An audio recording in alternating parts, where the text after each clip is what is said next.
Hello, friends, and welcome to Channel Your Self-Compassion, the first of 3 videos in my Intuitive Eating video channel series. Before I talk about the importance of self-compassion as a foundation for developing intuitive eaters and an intuitive eating home, I'm going to briefly discuss diet culture and intuitive eating. So diet culture is everywhere and it's damaging. There's absolutely no question about it. Christy Harrison, one of the revolutionary figures in the anti-diet movement, does an excellent job defining diet culture. Christy Harrison says that diet culture is the oppressive system of beliefs that worships thinness and equates it to health and moral virtue.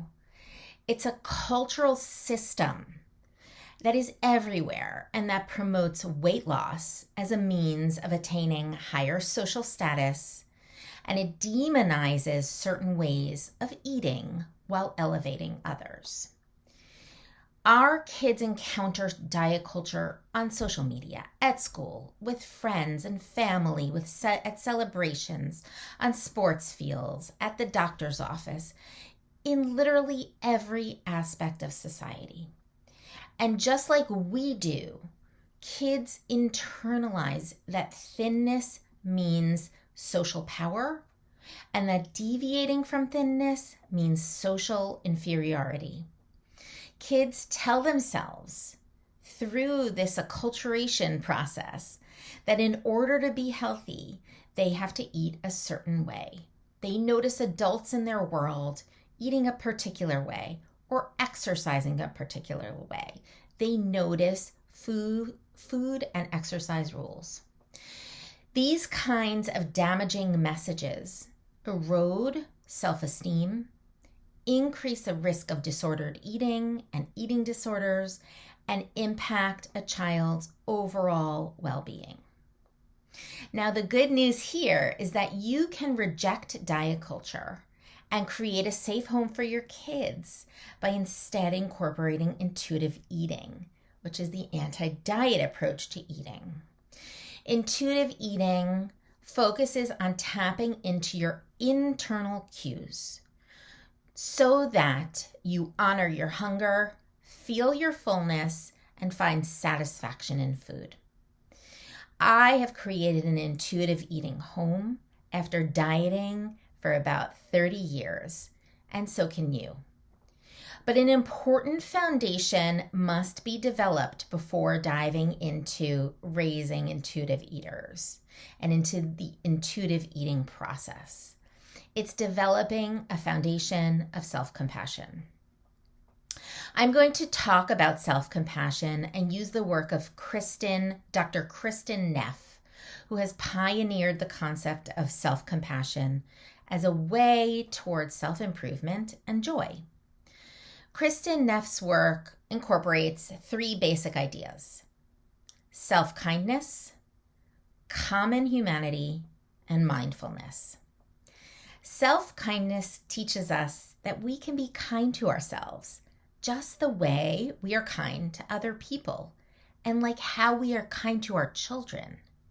You would never say to your child or to a friend, "You suck, your body is bad, and you're bad and unworthy." But you say that to yourself all day long.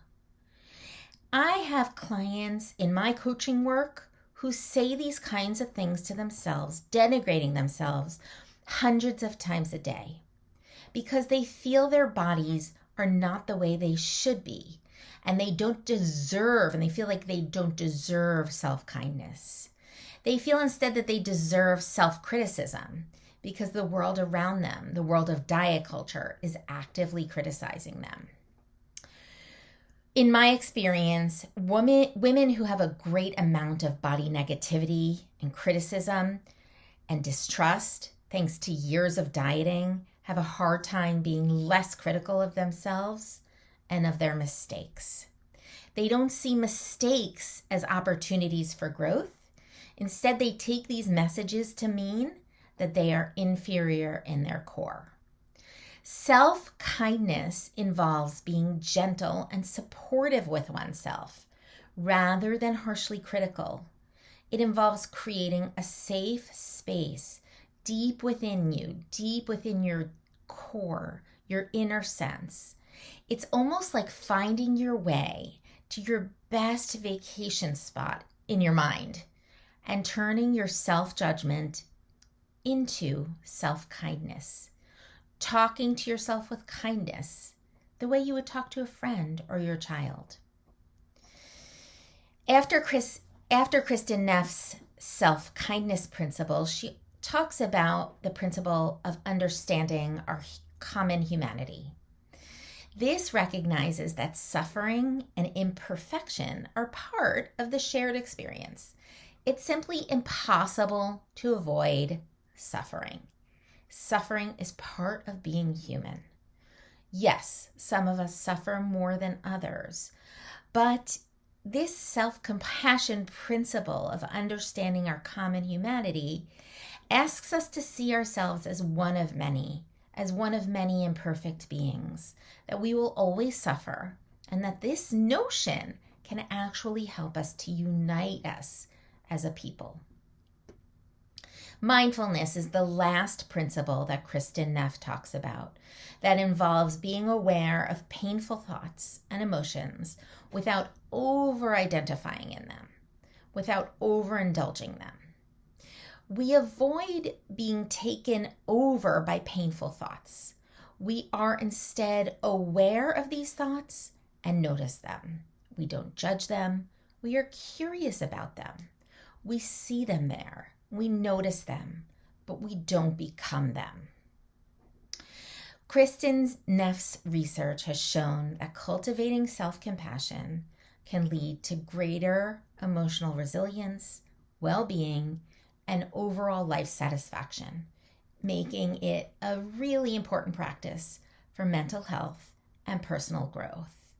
And so before diving into intuitive eating or any of the concepts, it's really important that you start developing self-compassion through kindness, self-kindness, understanding our common humanity, and mindfulness.